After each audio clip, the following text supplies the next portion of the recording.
Mike, we are live and welcome everybody to our fourth Ask Us Anything. How are you doing, Mike? Good. How are you? Good, good, good, good.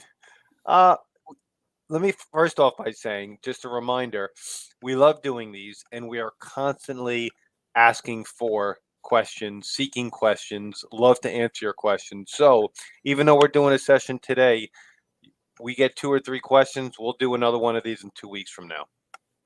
Absolutely. Yeah, we're always looking for questions. So DM us, text us, email us, any of those things.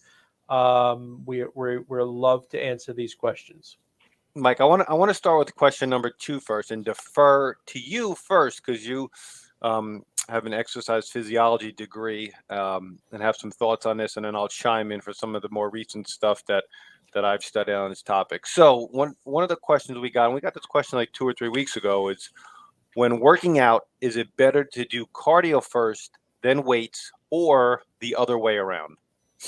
Now, when I learned my exercise physiology back in the 90s, or mid 80s to 1990, it was really thought that doing your cardio first was a big no-no, especially if you were looking for getting bigger, hypertrophy.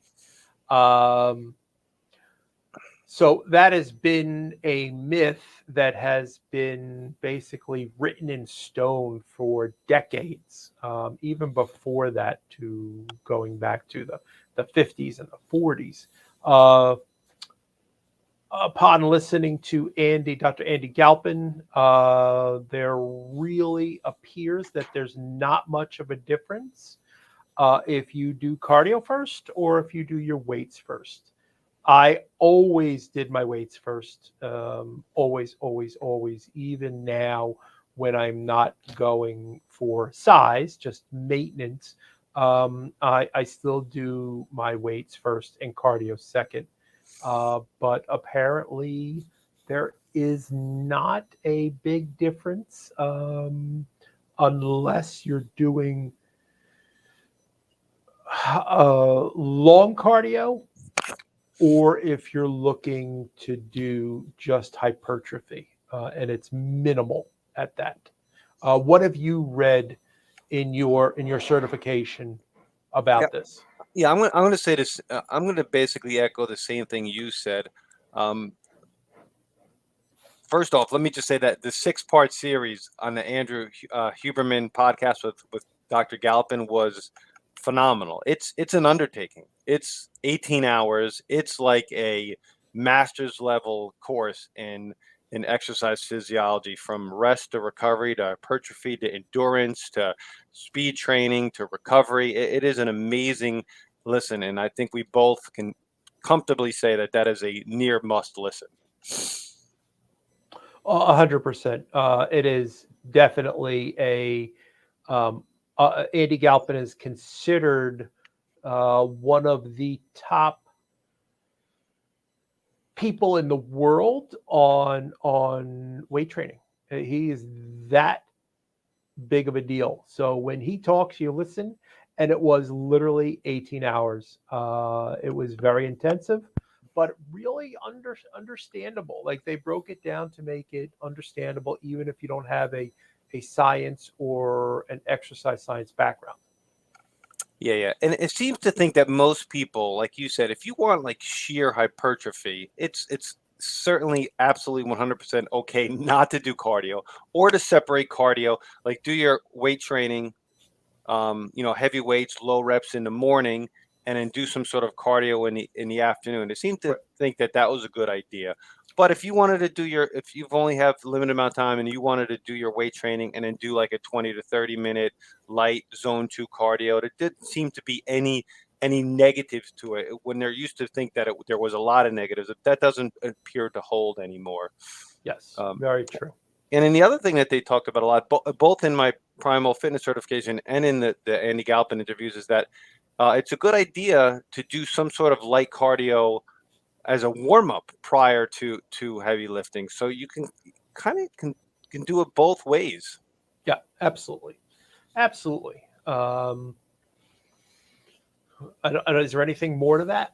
I don't think so. I think it, one of the other myths that I don't know why I'm just gonna bring this up because I was so fascinated by it is that there's totally when you exercise or when you do weight training you have to consume X amount of amino acids or protein within like 40 minutes 45 minutes after to gain those benefits. And another myth that they broke down are as long as you're consuming enough protein every day throughout the day that doesn't hold weight anymore either. And I thought that was a pretty fascinating topic.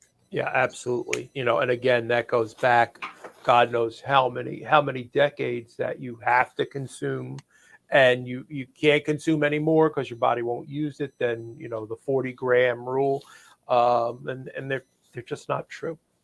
None of it's true. Yeah, it's So amazing. interesting. Number two, the last question for the evening is when is it best to take your vitamins? Beginning, middle, or end of day?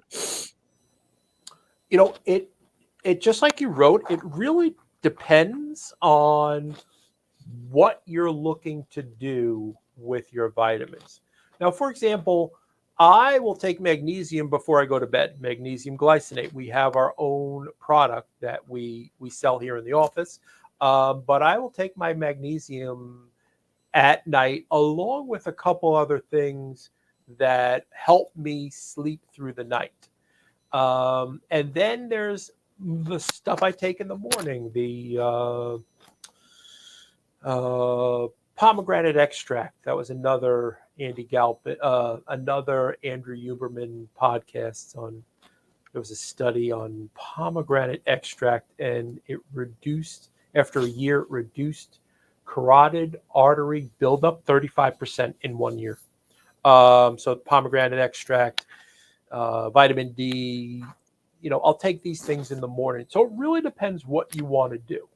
What about you? Yeah, I think this is really a very nuanced question because if you're taking supplements for recovery, you take that, certain times of the day after your workout or during or before, or if you're performance. I mean, you can consider caffeine a supplement if you're using it to enhance performance and you're going to take it, before. So it's very nuanced. That's why you want to work with somebody who really knows when to take things. But some of the classic ones, like you said, is magnesium before you go to bed. Some recent research studies that you brought to my attention about taking your omega-3s in the evening too to help with inflammation. You want to take your fat-soluble vitamins with food. That's really important because they're going to get better absorption. That would be A, D, E, and K. The water-soluble vitamins like B vitamins doesn't really matter all that much when you take it because they're going to get absorbed, and if you can't use any, you're just going to excrete it out. So it's very nuanced. Mercola, I think I printed it out for you, had this really like comprehensive Yep. Which supplements to take during the daytime, morning and evening. Oh no, with food and without food, and what supplements you should take nighttime, food or without food. And these are, I mean, maybe we'll just highlight a couple, but Sure. Daytime supplements best taken with food: zinc, vitamin C, K2, like we said, fat soluble, vitamin D, fat soluble, curcumin, even like our product that we produce has MCT in it, which has a little fat, which helps absorption. So it appears that you want to really get the most. If you want to get the most out of your vitamins, you should know which ones are best absorbed with food. And then nighttime supplements with food.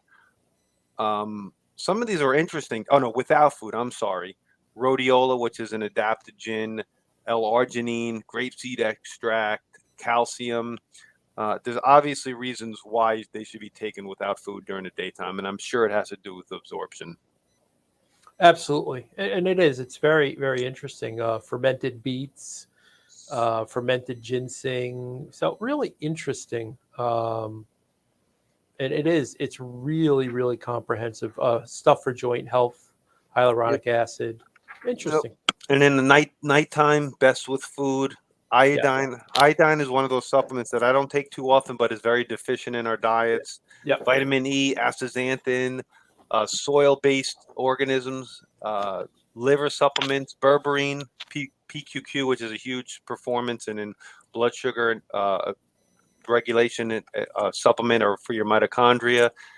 And then supplements without food in the nighttime, I thought was interesting. Collagen, I would assume that's collagen helps you sleep, right? Because the biggest component of collagen is glycine, right? So you're Right. going to want to take that in the evening. That's Yes. got to be why you're going to take that without food at night, right? Yeah. Yep. Yep. And apple cider vinegar, I would assume that's for digestion and gut health. Mhm. Magnesium we talked about was Veritrol. So if anybody wants to get this, just go to Mercola and put in supplement timing guide. It's really it's one of the most comprehensive ones that I've seen so far. Absolutely. I'm interested as to the supplements at night, like collagen. Collagen has many different uses. I prefer to take glycine myself before bed. It lowers your core body temperature. It's one of the reasons why I take it at night. But I do not take a lot of collagen, and I take resveratrol during the day. So it's interesting. Stuff to look at, stuff to consider. Collagen is Mark Sisson recommends 30 grams of collagen a day. Sim Land, who's a fascinating individual, Dr. Nicoletano from the Salt Fix, they all claim glycine and collagen is one of the top 5 anti-aging foods. So that's creeping up. Either collagen or glycine is really creeping up in that must-take supplement in some way, shape, or form on a daily basis. Absolutely. And the other thing is I tend to rotate supplements in and out where I'm not on them all the time. Even like during the summer, I won't take as much vitamin D. I'll swap out cod liver oil for fish oil. So I don't stay on them all the time. I do cycle them. I cycle once a year. I'll take. This is just something that I saw with Mercola, is that once a year I'll take like what's would be considered mega doses of krill oil for like 2 weeks because of the phospholipids, and it's a different type of fat and it's great for your brain. So I cycle in and out. In fact, I cycle my kids' supplements in and out too. So it's kind of a regular occurrence in our household. Absolutely. So cool. All right, man. That's it. Have a good night, guys. We'll forward it. We'll blast this all over Facebook and send it out to our email groups. If not today, tomorrow, or first thing on Monday. Thanks, guys. Bye-bye. Appreciate it. Bye.